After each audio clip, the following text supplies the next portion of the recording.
আসসালামু আলাইকুম। নিশ্চয়ই সবাই ভালো আছেন। আলহামদুলিল্লাহ আমিও ভালো আছি। আজকে আমি সবার সাথে শেয়ার করব কিছু কবিরা গুনার কথা। এটা আমার কথা নয়, এটা হাদিস শরীফের কথা। আমি হাদিস শরীফের একটা বই থেকে কিছু কবিরা গুনার কথা উল্লেখ করব। আমরা অনেকেই জানি কবিরা গুনার শাস্তি কিন্তু খুব ভয়াবহ, মারাত্মক। কিন্তু কি কবিরা গুনাহ, এই জিনিসটাই সবাই জানে যে শুধু জেনাই কবিরা গুনাহ। এছাড়া আরও কবিরা গুনাহ বলতে সবচেয়ে বড় গুনাহটার নাম হলো কবিরা গুনাহ। তাহলে আজকে আমি 9টি পাপ অর্থাৎ কবিরা গুনার কথা বলবো।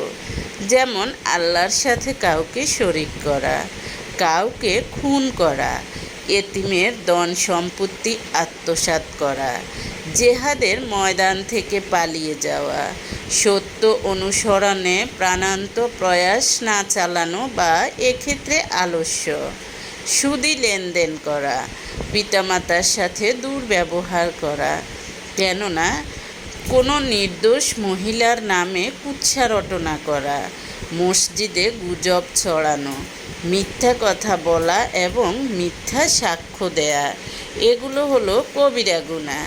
এগুলোর শাস্তি কিন্তু খুব মারাত্মক, ভয়াবহ।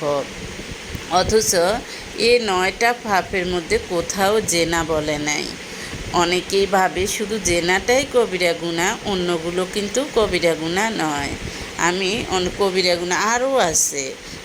এর কাজগুলোকে আমরা ভাবি যে হালকা, আর এগুলোর জন্য আবার কিসের পাপ হবে, কিসের গুনাহ হবে। হ্যাঁ, এই সবগুলো হলো কিন্তু কবিরা গুনাহ। তারপর হলো কোনো ব্যক্তি যদি জেনে শুনে দেখা যায় যে কারো নামে মিথ্যা অপবাদ রটায়, নিজেকে ভালো সাজানোর জন্য, ফ্রেশ সাজানোর জন্য মিথ্যা অপবাদ রটায়, কাউকে ছোট করার জন্য, অপমান করার জন্য, তাহলে এটাও কিন্তু কবিরা গুনাহ।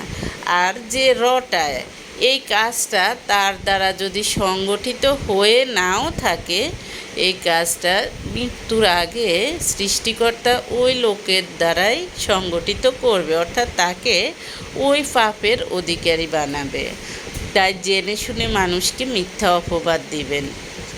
তারপর হলো অনেকেই আছে সৎ কাজের কথা বলে কিন্তু নিজেরা করে না।